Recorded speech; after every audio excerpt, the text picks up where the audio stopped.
ఈరోజు పాకిస్తాన్లో చాలామంది హిందువులు కూడా ఉన్నారు, సెటిలర్స్.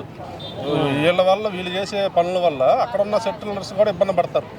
ఈ ఉగ్రవాదాన్ని అంటే వీళ్ళు ఇలాగా ఇప్పటి నుంచో పాకిస్తాన్ అనేది ఈ ఉగ్రవాదాన్ని పోషిస్తూ ఉంది. ఇది అంటే ఎప్పుడు జరగలేదు ఈ ఘటన. ఇప్పుడు ఇది వాళ్ళు తెగించారు. వాళ్ళకి మాత్రం దీనికి సంబంధించిన వాళ్ళు ఏదైనా వాళ్ళు ఎన్ని పరీక్షలైనా చేసుకొని దానికి ధీటుగా ఈరోజు ఇండియా ఆర్మీ రెడీగా ఉంది. మా దగ్గర కూడా యుద్ధ సామాను అయితేమి, యుద్ధ విమానాలు అయితేమి, అణుబాంబులు అయితేమి అన్ని 100 రెట్లు మా దగ్గర ఇంకా ఎక్కువ సామాను ఉంది. మీరు మీ మైండ్లో ఆలోచన వచ్చినా సరే అటాకింగ్ మేము సిద్ధంగానే ఉన్నాం. నరేంద్ర మోడీ గారు 24 అవర్స్ ఇండియన్ ఆర్మీ రెడీగా ఉంది. పాకిస్తాన్ అంతా చూసేదాకా, ఈ ఉగ్రవాదాన్ని అణచివేసేదాకా మేము నిద్రపోమని కోరుతున్నాం.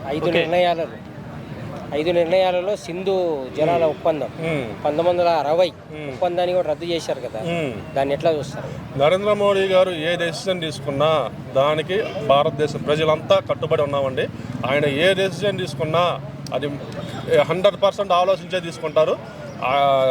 అలాగే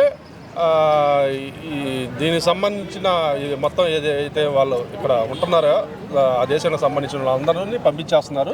అలాగే అక్కడ ఎవరన్నా మన వాళ్ళు ఉన్నా వాళ్ళు వచ్చేసేయండి, టైం ఇచ్చారు కాబట్టి. త్వరలోనే దీనికి సంబంధించిన వాళ్ళ మీద కఠిన చర్యలు ఉంటాయి.